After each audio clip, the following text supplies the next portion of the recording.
सबसे भयानक रेल दुर्घटनाओं में से एक बालेश्वर रेल हादसे में यह तथ्य सामने आना गंभीर चिंता का कारण बनना चाहिए कि इलेक्ट्रॉनिक इंटरलॉकिंग सिस्टम में गड़बड़ी के कारण यह दुर्घटना हुई। विस्तृत जांच रिपोर्ट इस पर और विस्तार से प्रकाश डालेगी, लेकिन एक ऐसे समय जब देश में ट्रेनों की संख्या और उनकी गति बढ़ती चली जा रही है, तब उनके सुरक्षित संचालन के लिए त्रुटिहीन तकनीक का उपयोग सुनिश्चित किया जाना अनिवार्य है। यदि यह सच है कि दक्षिण पश्चिम रेलवे के एक पूर्व अधिकारी ने इलेक्ट्रॉनिक इंटरलॉकिंग सिस्टम की अनदेखी होने की बात कही थी, तो फिर इसकी तह तक जाना चाहिए कि उनकी रिपोर्ट को गंभीरता से लिया गया या नहीं।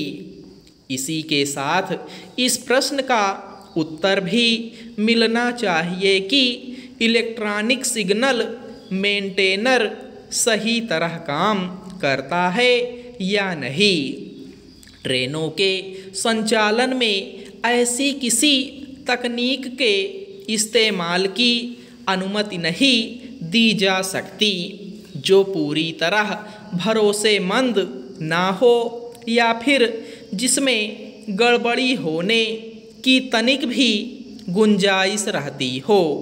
चूँकि बालेश्वर हादसा बहुत ही भयावह है और इस तरह के हादसे स्वीकार्य नहीं, इसलिए उसकी केवल सघन जांच ही नहीं होनी चाहिए, बल्कि यह भी सुनिश्चित किया जाना चाहिए कि भविष्य में इस तरह के हादसे ना हों। यह सुनिश्चित करके ही उस भरोसे को बहाल किया जा सकता है जो बालेश्वर रेल हादसे के बाद डिगा हुआ सा दिखने लगा है।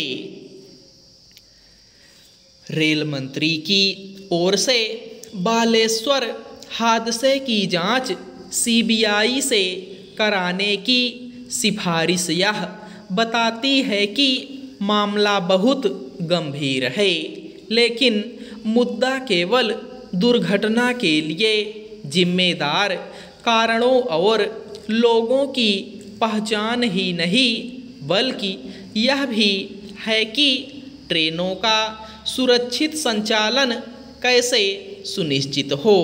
इसके लिए ऐसी भरोसेमंद तकनीक विकसित करनी होगी जिसमें ना तो किसी खामी के लिए गुंजाइश रहे और ना ही किसी मानवीय भूल के लिए।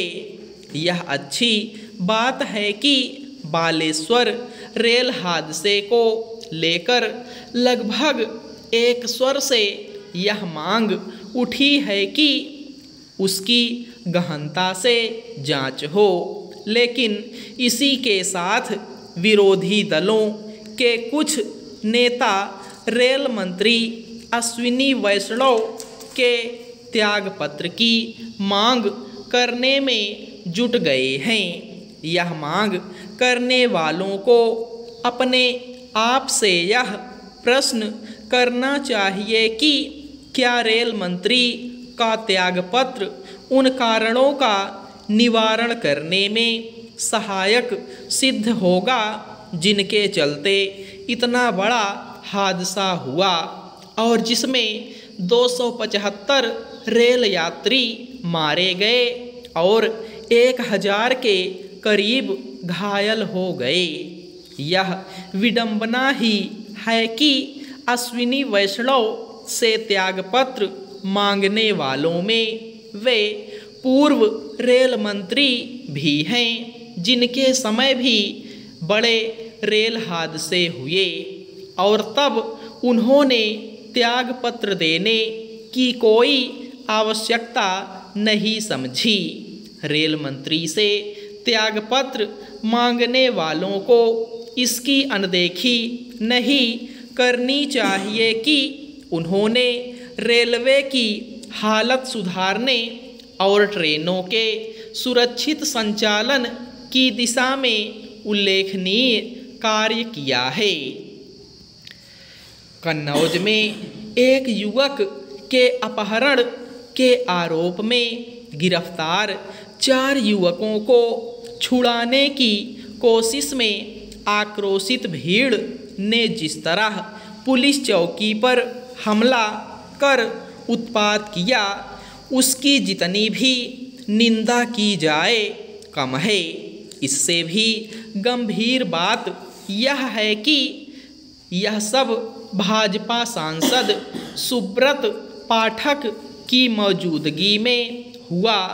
जनप्रतिनिधि का यह दायित्व है कि यदि कहीं विवाद की स्थिति पैदा होती है और लोग कानून अपने हाथ में लेने की कोशिश करें तो वह स्थिति को नियंत्रित करने का प्रयास करे। इस मामले में ऐसा नहीं किया गया, जिसका परिणाम यह रहा कि 7 पुलिसकर्मी घायल हो गए।